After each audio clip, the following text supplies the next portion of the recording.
If everybody can have a seat, get the program on the road.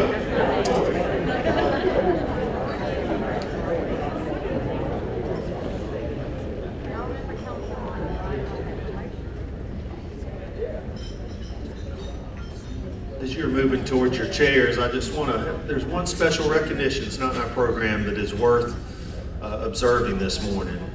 For most of the time, most of the Mayor's Memorial Day breakfast, this gentleman has been here playing music in the background and offering us his talents that the Lord has blessed him with. And today, Mr. Jim Warman is turning 97 years old and has been playing for us this morning.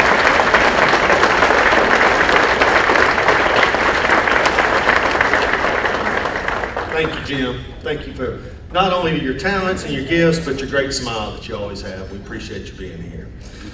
Welcome everybody to this year's Mayor's Memorial Day breakfast. We appreciate you being with us this morning on kind of a rainy Memorial Day morning. But what an opportunity for us to all recognize and thank those who have given the ultimate sacrifice so that we can be here this morning. At this time, we will formally get started, and I'd like to ask the Auburn University Naval ROTC Color Guard to please post the colors. And at that time, we'll also be singing the national anthem. So would you please rise? Color Guard, attention, carry, colors. Ready, cut, forward, march.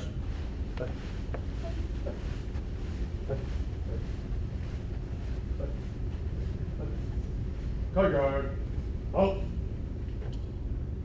Left about, march.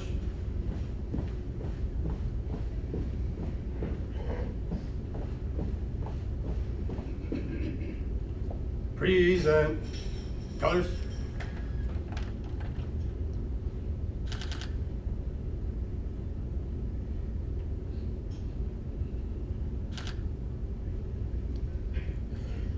Oh, say, can you see by the dawn's early light what so proudly we hailed at the twilight's last gleaming, whose broad stripes and bright stars through the perilous fight o'er the ramparts we watched were so gallantly streaming, and the rocket's red glare, the bombs bursting in air, gave proof through the night that our flag was still there. Oh, say, does that star-spangled banner yet wave o'er the land of the free and the home of the brave? Carry, colors. Ready, cut, forward, march.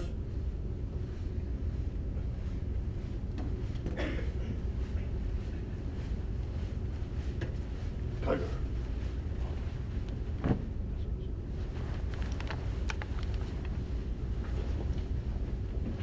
And if I could have Mr. Jeff Dameron, who has always provided our invocation for us each year, to please come forward. Please remain standing. Let us pray. God of grace and peace, we give thanks for freedom and justice and for the opportunities we enjoy to join together to build a better society for generations still to come. We give thanks for those who gave the ultimate sacrifice for their country. And may the memory of their sacrifice live on in our hearts and our minds all of our days. And may we be peacemakers so that their deaths might not be in vain. But we come to you this morning in the spirit of peace, remembering that war has many casualties. There are those who have died in battle. There are those who are left behind, their lives forever changed by the loss of a spouse or a parent, a child, a friend, a comrade. But we remember those who suffer as a result of war, those who suffer physical or mental injury or disability. And we pray too for those who are caught today in the middle of conflict, for the homeless and the refugee and the hungry, and for those who mourn their dead. So even as we pause this morning to remember those who have suffered and died, we pray for our leaders of this country and of every country in the world, that they might be guided by the highest and noblest ideals, so that we might have peace in the world in our time. O God, we pray. Amen. Thank you, Jeff. Please be seated. Please enjoy your breakfast, and we'll begin with the program in about 10 to 15 minutes. Thank you. Good morning, ladies and gentlemen. I'm Damon Wallace. I'm commander of the VFW here in Auburn. I'm retired senior master sergeant with 29 years in the Air Force. You notice on the tables you have poppies. VFW wants you to have those. We give those out as remembrance, and at the later on ceremonies out at the monument, we will describe what the poppies are about, and it's about the battlefield. VFW does not sell those; we give them out, but we do have a little box up here next to the front. We do take donations. But now, as you continue to eat, I don't know if you've noticed this or not, but over here to my right, there's a table set up. And let me get my glasses here. And this is it's a special table. It is reserved to honor our missing men and women. This actually came out of the Vietnam War. Set for one, the empty chair represents all Americans who were or are missing from each of the services: Army, Marine Corps, Navy, Air Force, and Coast Guard, and civilians, all with us in spirit. Some of this room here were very young, were not yet born when the Vietnam War began. However, all Americans should never forget the brave men and women who answered our nation's call and served the cause of freedom in a very special way. Let me explain the meaning of the table, and then join me afterwards for a silent prayer. The table is round to show our everlasting concern. The cloth is white, symbolizing the purity of their motives when answering the call of service. The single red rose reminds us of the lives of these Americans and their loved ones and friends who keep the faith while seeking answers. The yellow ribbon symbolizes our continued uncertainty, hope for their return, and determination to account for them and to bring them home. A slice of lemon reminds us of their bitter fate, captured and missing in a foreign land. A pinch of salt symbolizes the tears of our missing and their families who long for answers after decades of uncertainty. The lighted candle reflects our hope for their return, alive or dead. The Bible represents the strength gained through faith to sustain us and those lost from our country, founded as one nation under God.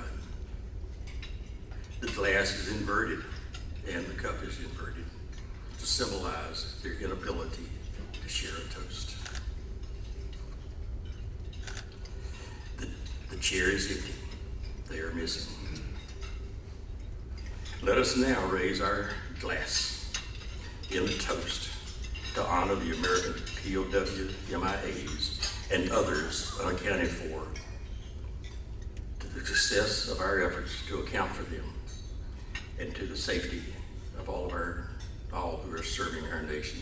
So if you would, raise your glass, please, in a toast to our POWs MIA. We remember. Thank you.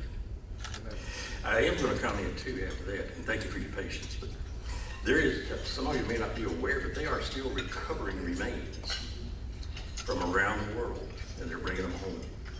They're still finding and returning remains from Pearl Harbor, from Korea, from Vietnam. Through the technology that they have today, they're still identifying these people and bringing them back home for a proper funeral. Thank you, ma'am.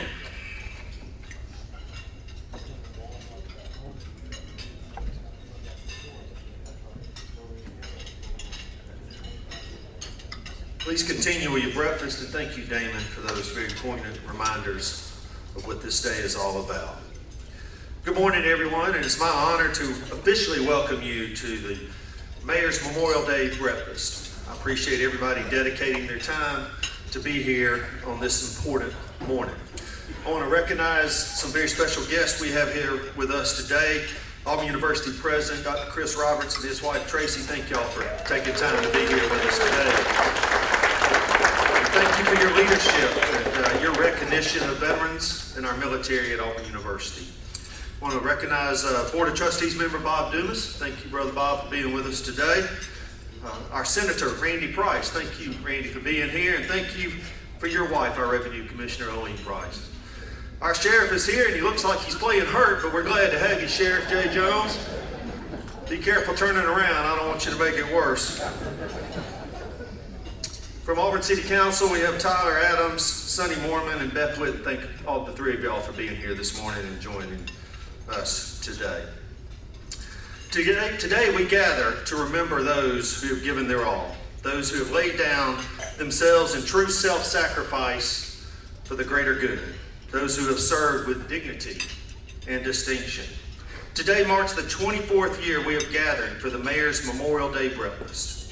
And each year this event's meaning grows deeper and deeper for me personally. Our celebration here in Auburn is a tradition that former Mayor Bill Ham began in partnership with Auburn Veterans Committee back in 1999. But Memorial Day's history stretches back much further into our nation's history. And I'd like to stop and recognize former Mayor Bill Ham for being again with us today, and thank you for starting this great tradition. Originally known as Decoration Day, Memorial Day originated in a way to pay tribute to those that were lost in the Civil War, which claimed more American lives than any war in our history. Memorial Day became an official federal holiday in 1971, and we continue those traditions today, honoring our nation's fallen. Today we stop to remember those who have made the ultimate sacrifice. Some of us may know some of those men and women well, while others of us may not. Regardless, each of us gather here today with honor and respect in our hearts for the courageous acts in defense of our freedoms. Before we move forward with the rest of today's program, I'd like to take a moment to honor one of those Auburn veterans that has passed since we last gathered. He was a very, very dear friend of mine and a recipient of last year's Distinguished Veterans Award, Captain Dick Phelan. Captain Phelan was a United States Navy veteran who served as the founding chair of the Auburn Veterans Committee. Along with his service to his nation and his fellow veterans, Dick served 16 years on the Auburn City Council, including as the Mayor Pro Tem. He and his wife Edna were a powerful force for good here in our community, and this event certainly doesn't feel quite the same without their presence with us here today. We thank Captain Phelan for his service and remember him today. And joining us today is his son Todd and his grandson Connor. Would y'all please stand?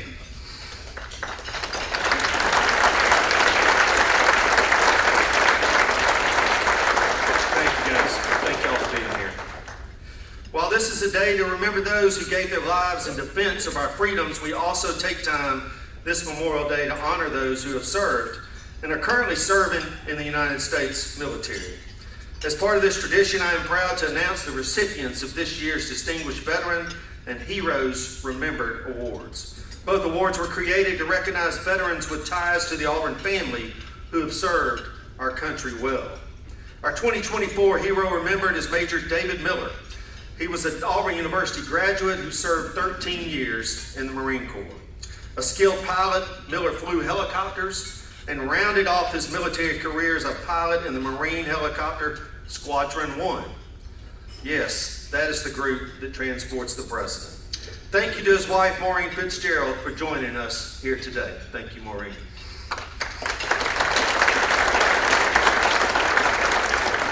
And we're proud to have our 2024 Distinguished Veteran here with us today as our guest of honor, Marine Corps Sergeant Eugene Stanley.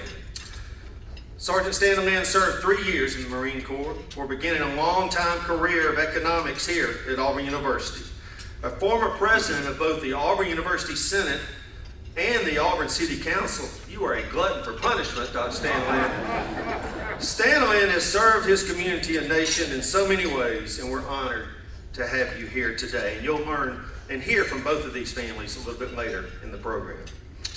I'm also proud to live in a community that truly recognizes and honors our veterans.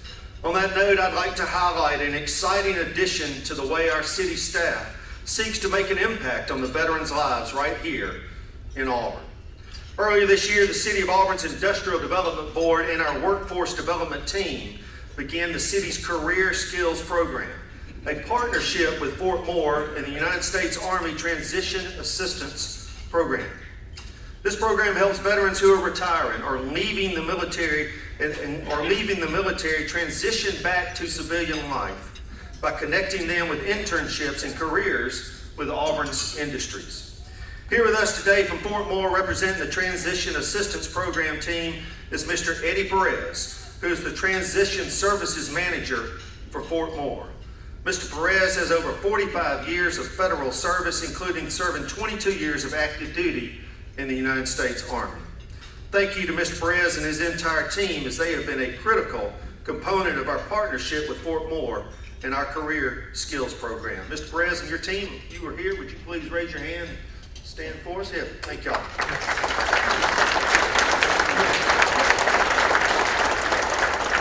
And the Career Skills Program has already placed 2 veterans with internships in our local industry. Sergeant Major Tony Dean and Staff Sergeant Aminifo Johnson, who we also want to thank for joining us today and choosing Auburn for their program. Thank both of y'all for being here today. We're glad to have you, Maureen. So once again, I'd like to thank all of you for gathering here today. I encourage all of you to reach out and thank those veterans that are in your life for what they gave for our freedoms, not only today, but every day. I'd also like to extend a special thank you to the Auburn's Veterans Committee and our Economic Development Team for all the work they put into making this event happen each and every day. Happy Memorial Day to each and every one of you. And at this time, I'd like to call forward Captain Puck Esposito, United States Navy, retired.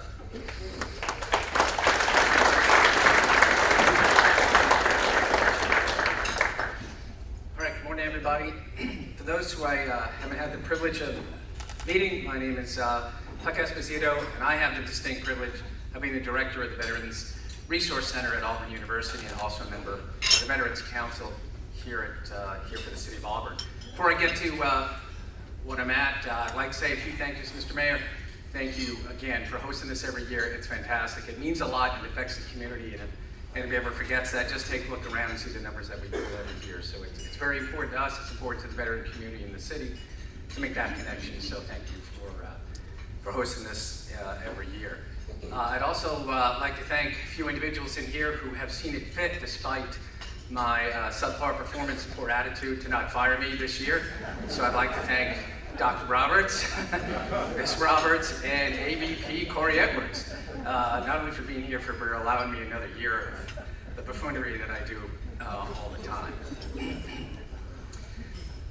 This year, I have start with the privilege of talking about scholarships.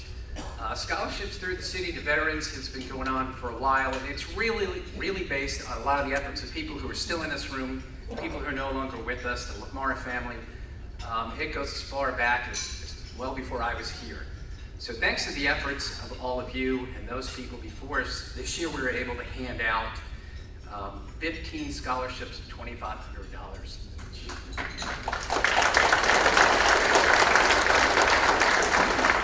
That is quite a lot of money. And as I said, due to the efforts of a lot of people in this room, we're able to support our student and more importantly, our student veterans.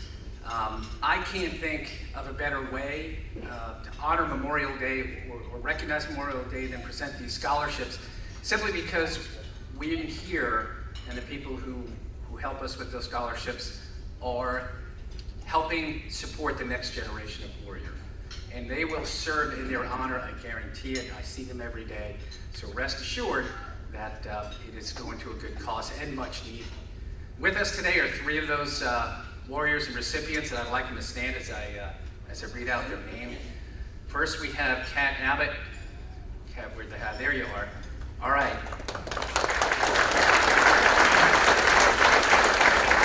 Kat served 5 years in the Marine Corps as an ISR systems engineer from 18 to 23, and served 3 years at Camp Courtney in Okinawa, and finished her service aboard Camp Pendleton in California.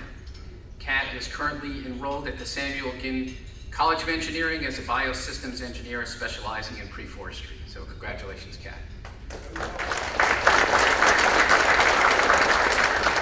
Next, from Auburn University, we have Ethan Franz. All right, Ethan has served for 4 years in the Navy.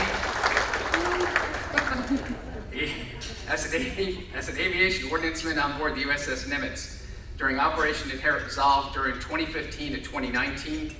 Ethan is currently enrolled at the Raymond J. Harvard College of Business, and he is studying business administration. So, way to represent, Ethan. Thanks.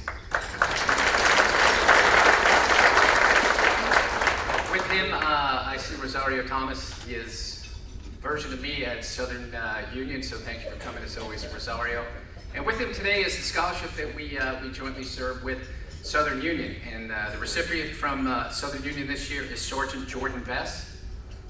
Sergeant Best is a graduate of Beauregard High School, and she's pursuing a degree in education, and she is here with her family today. So, congratulations. So again, everybody, thank you for your support. Like I said, 15 scholarships goes a long way. And we look forward to continuing this tradition and next year doing this again. All right, moving on to our Heroes Remembered, I have the privilege of introducing Major David Miller, or Captain David Miller, as we called him, simply because when he left his position in the airlines, he was a captain. This one's a little bit harder this year because I think a vast majority of the people in this room not only knew him, but served with him and truly appreciated everything he did for us, the university, his community, and for his country. The most important thing you got to take away, if you didn't know Dave, the number one thing in my heart is what? Helicopter guy, come on. He was a helicopter pilot, and the few times we got together, we talked a lot of smack about who was the better rotary wing, stick and rudder guy. But he was that type of person. You know, I've done this before from year to year. I've had the honor of being able to introduce somebody. And to make sure I don't miss it, you know, people can read his bio and they go, okay, seems like a pretty good dude. But you really want to get to know the person. So you call around and you ask people who were a lot closer to him than perhaps I was. And a lot of times over the years when I call other people and I go, hey, did you know so-and-so? And they go, that guy. This year is really different because I knew Dave and I knew who to call to a person. The first words out of their mouth was, you know, how sad and upset they were that he was gone. The words that they kept using was just simply professional, teacher, mentor, and he set the standards that a lot of our students today are using in our flight program. When he first came here, he was fresh out of the airline, so he was most qualified in A320. They helped build that simulator program. And his fingerprints are all over that. They named the room after him. But more importantly, he helped develop the curriculum and all the process and put all the pieces together to make that happen.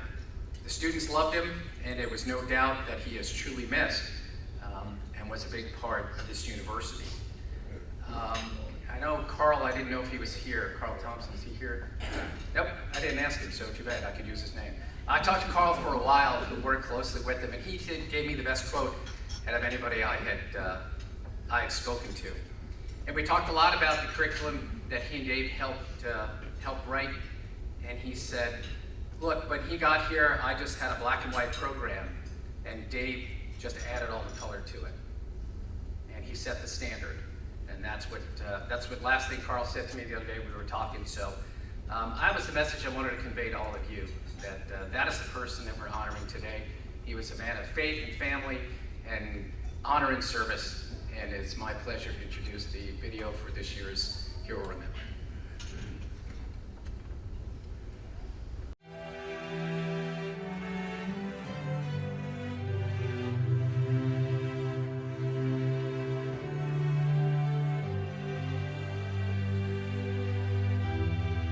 Major David Stafford Miller was born in Mobile, Alabama, to Dr. W.R. Miller and Mary Ann Miller.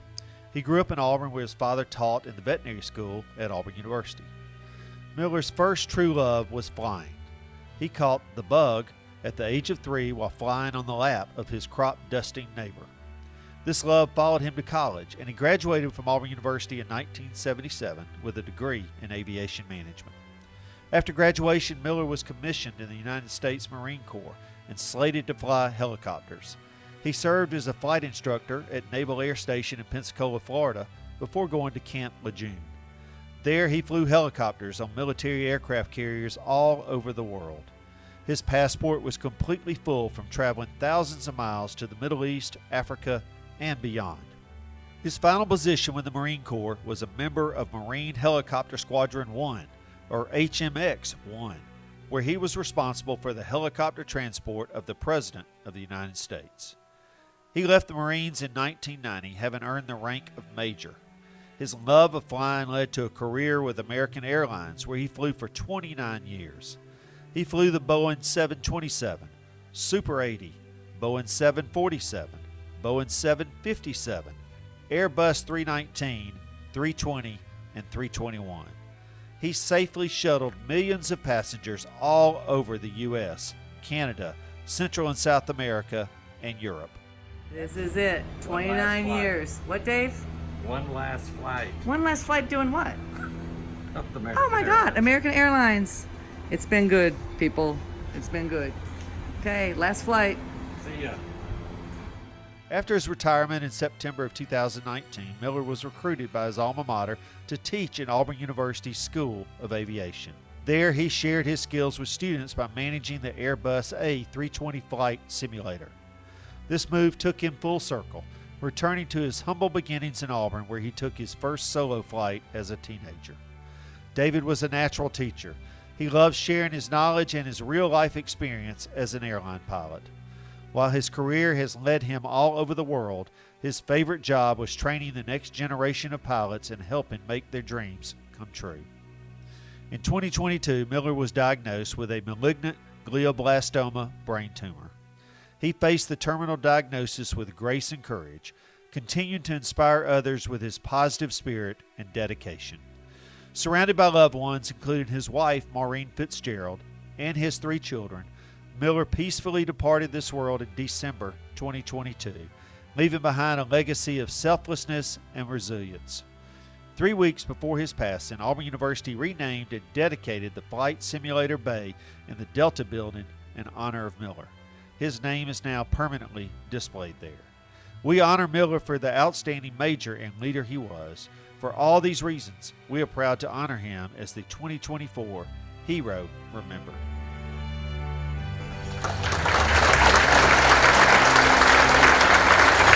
After this time pass, Maureen Fitzgerald can come up and accept the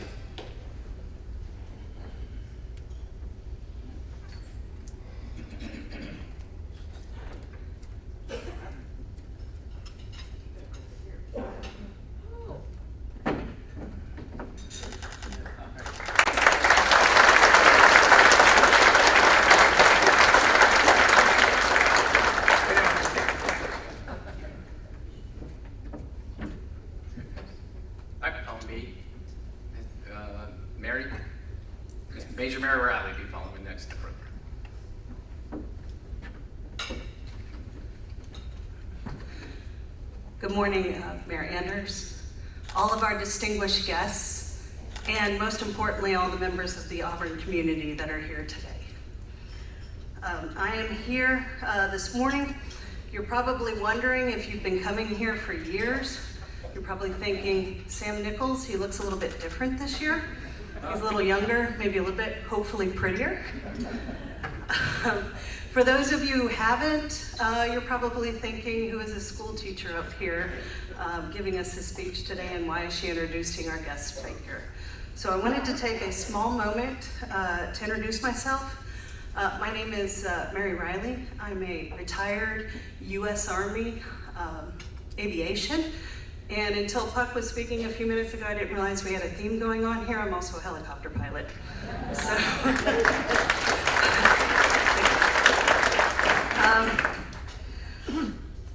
before we introduce our distinguished 2024 Distinguished Veteran, I'd like to give out a few thank yous. The first being Andrea Mitchell. I'm very participative, by the way. Andrea, are you here? Can you please stand up? Okay. All right. So Andrea doesn't get enough credit. She is probably the one person who makes this event run every year, and I just wanted to point out she is the workhorse and the person with all the knowledge, and I appreciate all your help. And Andrea's been especially helpful this year because this is my first time I've been here as part of the Auburn community since 2012. And I work on I'm the chair for the Veterans Committee. If everyone looks at their programs on the back, you're going to see the members of the Veterans Committee. I'm not sure why they chose or invited me to do this year, but I do appreciate it, and I feel completely humbled and honored to hold this position. For the members of the Veterans Committee who have given all some great mentorship and advice, please, I'd like you to stand up at this moment so you get to be recognized.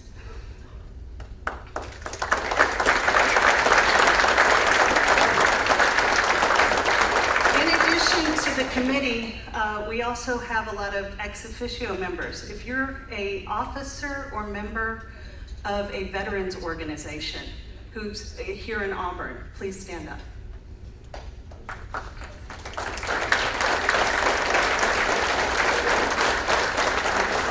This event wouldn't run without these organizations helping out. I want to give a special thank you to Senior Master Sergeant Damon Wallace. Damon, if you can please stay standing, of the Veteran of Foreign Wars. The poppies that you see on your table, the rifle team that will be doing the 21-gun salute later during our outdoor ceremony, and the POW table that you see today wouldn't have happened without the support and the hard work of the Veterans of Foreign War. So thank you, Master Sergeant Wallace.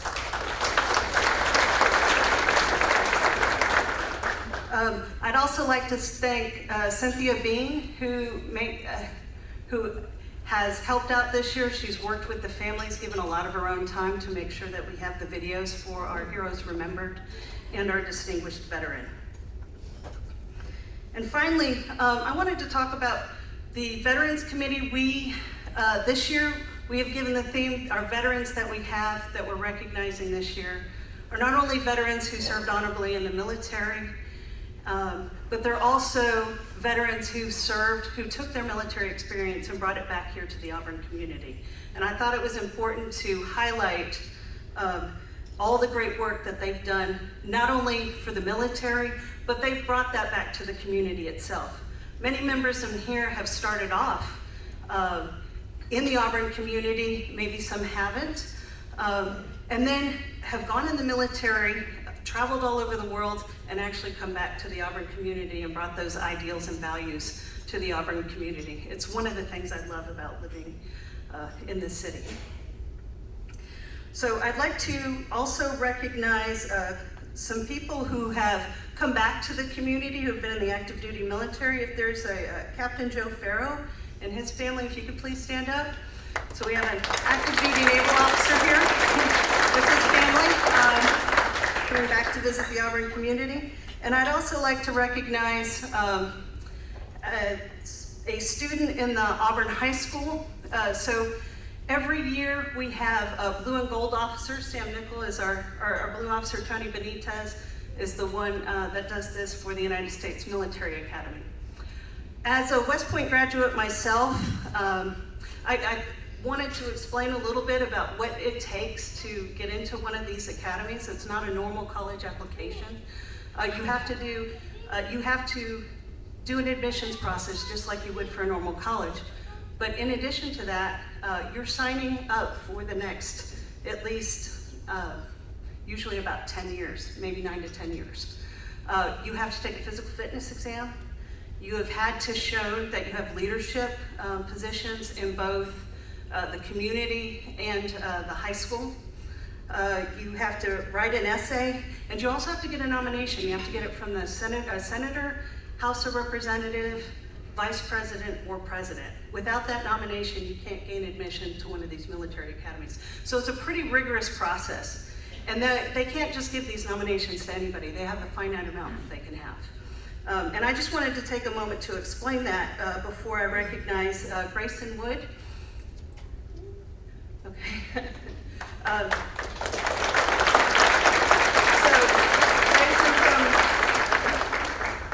We have the Wood family is here with their son who has gained admissions to the United States Naval Academy this year.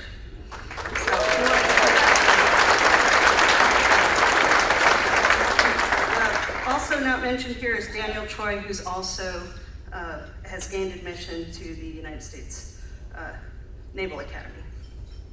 Okay. That being said, finally, we're going to introduce our 2024 distinguished veteran. This veteran who maybe I had the privilege this year, personally nominated, but Eugene Staniland, a man who has been part of the Auburn community more than most of us have been alive. He has taken his military service and brought it back, and as the mayor said earlier, has taken a lot of these punishing jobs on, but he's also been, not only did he do his military service, but he has also been a very active member of a lot of these military organizations in the Veterans Committee that I just talked about. So without further ado, if we could play the video for Eugene Staniland, Sergeant Eugene Staniland.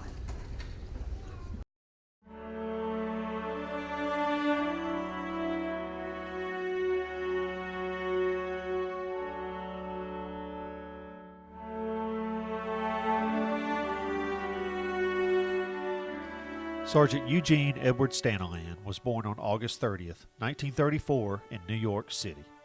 Staniland's family moved to Detroit, then to Baltimore, where his father built tankers during the Second World War. They moved to Montgomery in the mid-40s, and Staniland graduated from Loretto Academy, later known as Catholic High, in 1953. Immediately following high school, Staniland enlisted in the United States Marine Corps. He served at Parris Island from 1953 to 1956, where he processed and evaluated incoming recruits for military occupational specialties assignments. Staniland left the service and returned to Montgomery to begin his pursuit of a post-secondary education. He graduated from Huntington College in 1959 with a bachelor's degree in business and obtained his MBA from the University of Alabama in 1972. Staniland first ventured to the plains in 1960 and began his career as a professor in the economics department at Auburn University. He taught corporate finance and socioeconomics for 20 years, rising to head of the department in 1972. His pursuit of education continued during his teaching career, and he earned a PhD in economics from the University of Alabama in 1972. Staniland's leadership shined during his time at Auburn University. He received the Outstanding Professor Award in 1967 and served as chairman of the General Faculty and president of the University Senate from 1973 to 1974. His impact stretched beyond school grounds. Staniland served a term as the president of the Auburn City Council from 1972 to 76, and he held various offices on the Auburn University's Credit Union Board from 1963 to 2020. Well, he was a good leader, He didn't put up with much foolishness, and we had people who would supply enough foolishness to keep him on his toes. He said, "Y'all want to go on and finish this, or do you want to stay here till 3 o'clock in the morning?" It soon became apparent that he listened more than he talked. Very bright, very informed, very knowledgeable, but not pushing forth any agenda or anything like that. With an expansive knowledge of the world of economics and a love for sharing that knowledge, Staniland left Auburn University in 1980 to begin his own venture, Gene Staniland Enterprises Incorporated. With clients such as IBM, General Electric, Georgia Pacific, Kraft, Dow Chemical, the Foreign Service Institute, the University of Dallas, and Mercer University's Executives Forum, Staniland traveled across the world speaking to and training hundreds of leaders in the corporate and educational spheres. He was on an airplane traveling once or twice a week, going to board meetings and whatnot, and people kept wanting him, and maybe they wanted him for his jokes and levity, but corporate boards don't pay high fees to be entertained. They want to derive corporate benefit from that investment. He has just been really, really valuable to an awful lot of people. He brought a lot to the table in his knowledge of economic predictions, and he would give a talk to the group of middle and lower management. And I was at one of those talks at a bank directors meeting in Birmingham, and he was a featured speaker. So I experienced that, and you were at rapt attention when he was talking. All the while, with his home base in Auburn, Staniland continued to invest in his communities, past and present. He served on the board of trustees for his alma mater, Huntington College, from 1991 to 2019. He was granted trustee emeritus status in 2019, and the building housing the college's bookstore was named in honor of him that same year. A supporter of the arts, Staniland served on the board of the Jewel Collins Smith Museum of Fine Art and has served as the treasurer and chair of the Alabama Shakespeare Festival's Finance Committee since 1999. He served as commandant for the Billy Stepflug Detachment, number 1064 Marine Corps League, from 2002 to 2004, and from 2023 to the present. I quickly learned that he was someone to listen to. He measures when it's important to speak, and he is measured in that communication, meaning that his guidance is firm, but not judgmental, and wise. He's so wise. I went on both at Huntington and at the Alabama Shakespeare Festival to serve those boards as chairman of those boards, and Gene played a guiding role for me. He was supportive, he was helpful, he would guide me about how the organizations were doing. I couldn't have done those jobs without him. Would not have wanted to. I'd say he's a rock. I'd want to be around people like Gene Staniland. One, he's genuine, he has a sense of humor, though subtle, and he is most knowledgeable. If you have the opportunity to be involved with something in which he is involved, count yourself to be very fortunate. You know, I don't know if the military instilled Gene's qualities of loyalty. I'm sure the military reinforced that. I don't know that the military instilled his sense of patriotism. I'm sure the military reinforced that. And I'm not sure if the military instilled in him the desire to serve, but I'm certain the military reinforced that. Servant leader can often, it can almost be trite these days because it's been so overused, but if you had to pick someone who would have embodied that before it became so well used, Gene Staniland is a servant leader, and he leads by example. And that's one of the reasons he has such a big impact and has been a model to all of us who are just a tad bit younger than he is. Staniland and his wife Phyllis currently reside in Auburn. Their son and daughter-in-law, Patrick and Susan McCurry, are also Auburn residents and have 3 sons, Charlie, Jamie, and John. Staniland is a shining example of service to his country and community, and we are honored to present him with this year's Distinguished Veterans Award.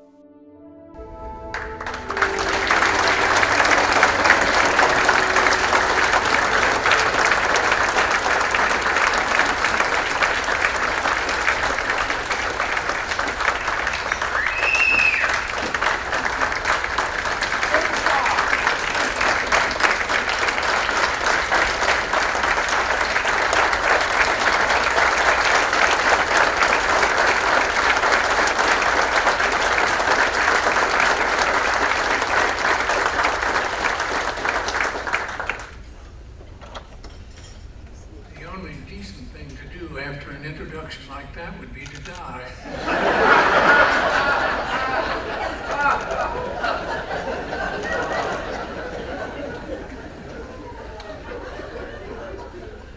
I have been wondering why the committee nominated me for this award, given that there are so many others out there more deserving. As I guess many of you have been wondering that. I think it may be because they found out that I won the Korean War. I got out of boot camp at Paris Island in March of 1953. Was assigned to the 2nd Division in Camp Lejeune. The North Koreans found out that I was on the way. It scared them so badly they went right to the peace table, and by August it was over.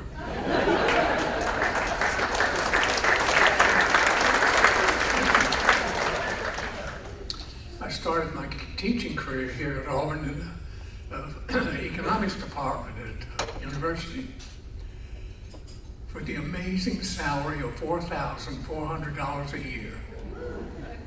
I kept reminding the dean about my financial plight, that I was in need of further financial resources. He said, "My gosh, Staniland, there are other things in the world beside money." I said, "I know, Dean, there's poverty, sickness, hunger, disease." He said, "Yes, but just think of the fringe benefits, the prestige of being a member of the faculty of the greatest institution in the country." The dean was given to overstatement. And I said, "Well, if that's true, why was it the other day I was headed down I-85 to Montgomery? Highway Patrol were out taking pictures with their radar. They got mine. Student right in front of me had also been apprehended. He was trying to talk his way out of it. He said, 'Well, officer,' I said, 'just get in the car.' He said, 'But my parents are going to kill me if I come home with another ticket. Get in the car.' So it came my turn. I said, 'Well, officer, I was only going 75 miles an hour. Get in the car.' I said, 'But I've never had a ticket before. You want to get in the car?' I said, 'But I'm a professor at Auburn. Get in the trunk.' The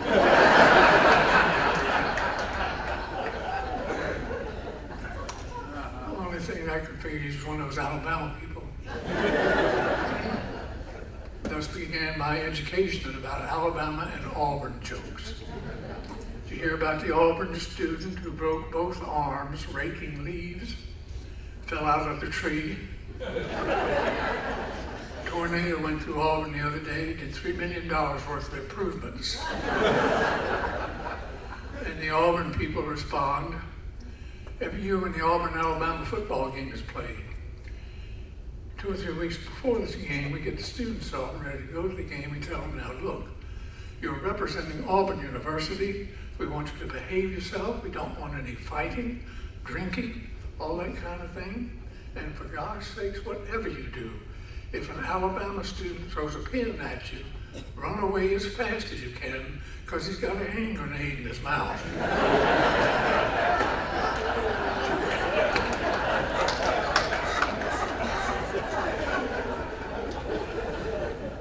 And of course I had to put up with the economist jokes. An economist is a person who did not have the personality to be an accountant. The economist, I predicted 7 of the last 3 recessions.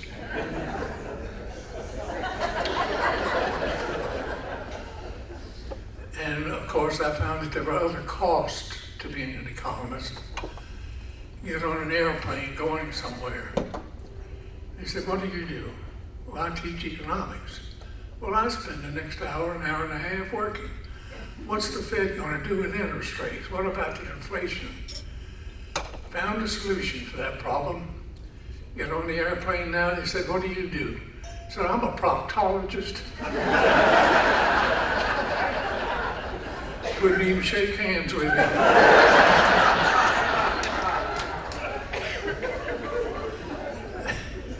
And of course, being an election year, everybody wants to know what's going to be the economic impact of the presidential election on the economy.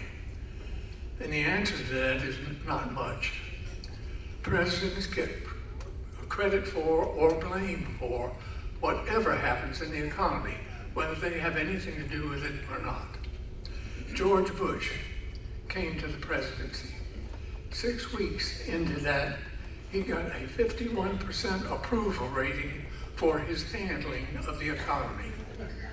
6 weeks. He was still trying to find out where the bathrooms were in the White House. The best example of what the relationship between presidents and the economy is this. You ever watch the rodeo, the bull riding? They get a 2,000-pound bull. They tie a leather strap around the bull. They get some misguided soul to sit on the bull. They tie his hand to the leather strap and they turn the damn thing loose. And the idea is he's supposed to stay on top of it for 8 seconds. You ever watch that process? Even if he makes it, he tries to get off, his hand is caught in the strap. And the bull is twirling him around like a rag doll. Pretty soon he's thrown free. He heads for the fence. The bull catches up with him, butts him into the second row where the emergency medical people are trying to revive him. And they turn to the judges and say, how would you rate the cowboy's handling of the bull? I don't care what political party or administration you belong to. You get yourself astride a $26 trillion economy, and the best you can hope for is to hang on and pray. I have contemplated Memorial Day, where we recognize people who have sacrificed their lives for their country. But beyond that, they have sacrificed a life that included such things as returning home and finishing your education, marriage, raising a family, achievements you might have had in your profession, interacting with relatives for a whole year, losing the chance to spoil grandchildren. How do you, the magnitude of the sacrifices is unimaginable.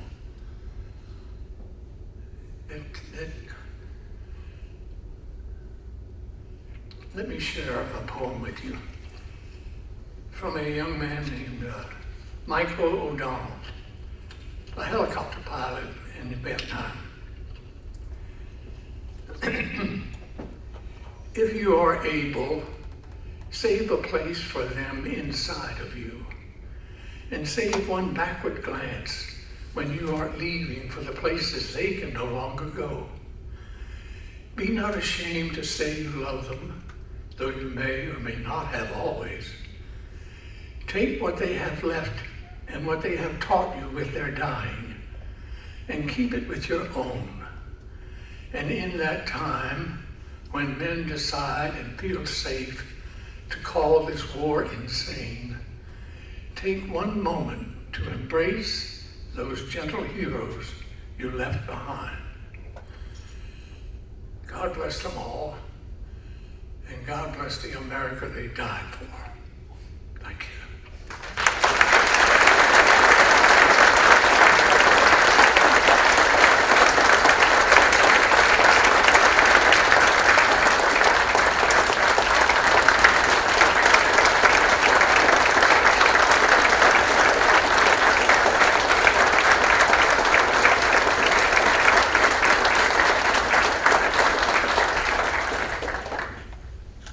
Here's the Auburn Distinguished Veterans Award and grateful appreciation to Sergeant Eugene E. Stanleyman, United States Marine Corps, Auburn, Alabama, May 27, 2024. Thank you.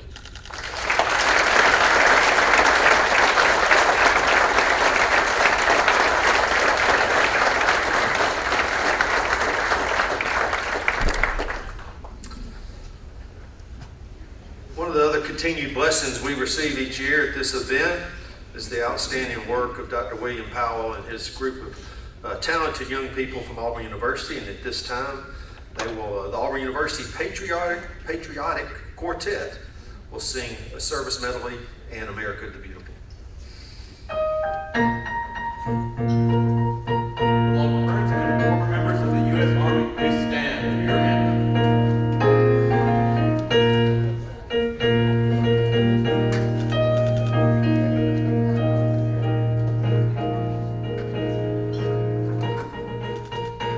Over hill, over dale, we will hit the dusty trail, and the army goes rolling along. In and out, hear them shout, counter marching all about, and the army goes rolling along. For it's high, high, in the field artillery. Count out your numbers loud and strong. 2, 3, 4, hut, 2, 3. And wherever you go, you will always know that the army goes rolling along.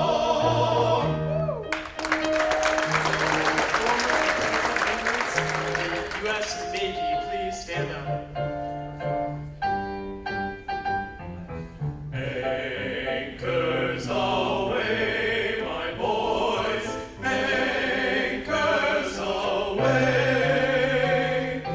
Farewell to college joys, we sail at break of day, day, day, day. Through our last night on shore, hail to the foe. Until we meet once more, here's wishing you a happy voyage home. Will all current and former members of the Coast Guard please rise?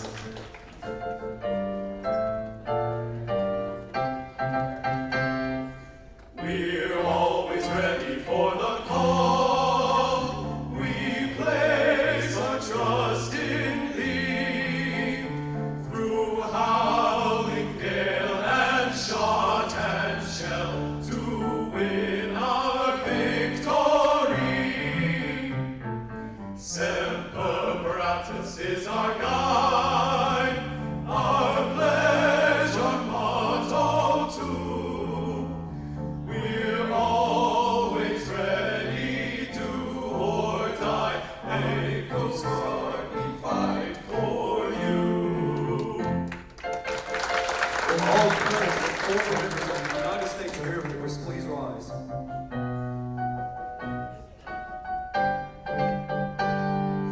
Off we go.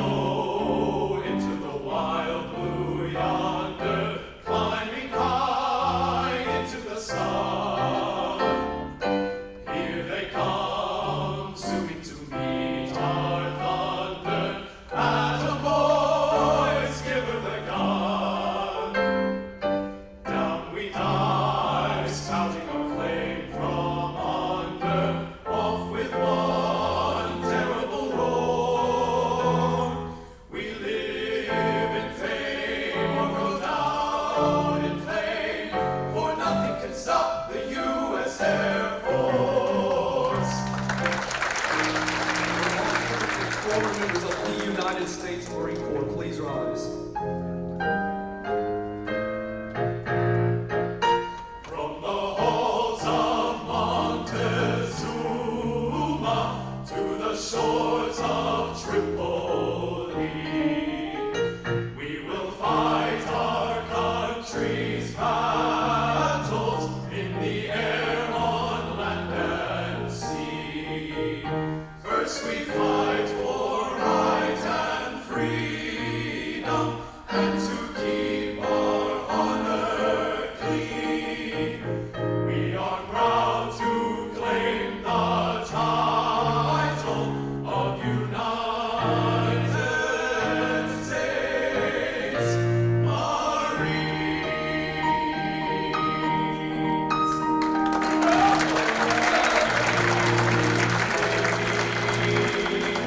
Coast Guard, Air Force, the United States Marines.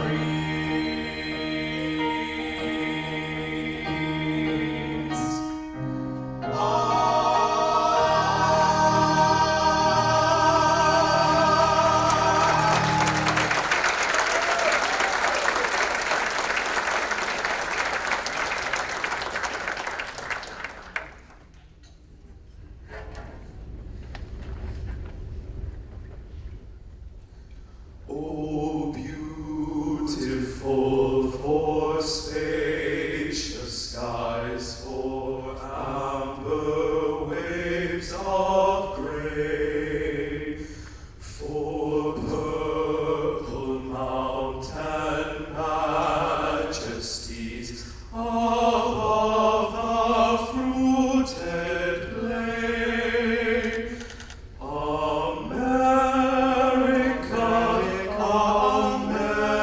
America, God shed His grace on thee, and crown thy good with brotherhood, from sea to shining sea.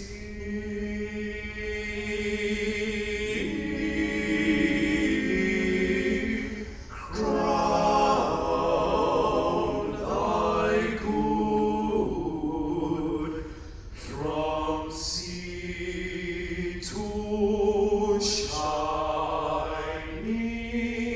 sea. Shining sea.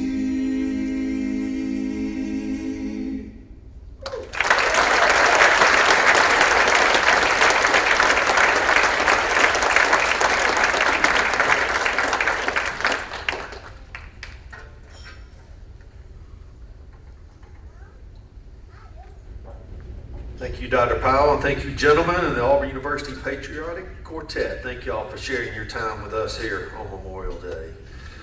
As you leave, there are beautiful flowers on your table. Please, someone take those home.